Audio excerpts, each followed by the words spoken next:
Grande partecipazione in serata per la 9ª edizione del Carnevale di Rosà. Il bel tempo e le temperature non troppo rigide hanno convinto il pubblico ad affollare le strade. 17 i carri in scaletta provenienti sia dal Vicentino sia dalle confinanti province di Padova e Treviso.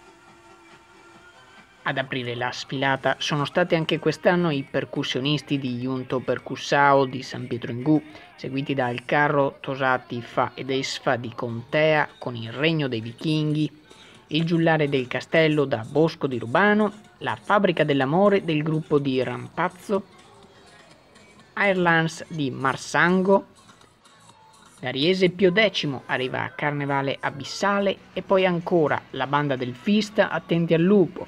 Il tempo scorre dall'Ovaddina, dall'Oriente in Sella al Serpente da Campo San Piero, da Bassano la Corte del Re, Lasciatevi incantare fa gli onori di casa, The Crazy Circus, un'emozione senza fine, come Carnevale d'Egitto e a chiudere la sfilata ci hanno pensato i carri di San Giorgio in Brenta e Gran Torto.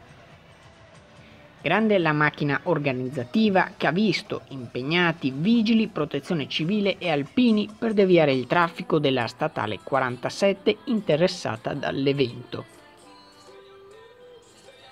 Potete trovare la replica completa della manifestazione su Zwissenberg Channel Premium o in replica su Zwissenberg Channel Premium 1 mercoledì alle 14 e i contenuti extra con la fotogallery sul nostro sito internet o nelle nostre pagine social. Zwissenberg Channel News, Rosà.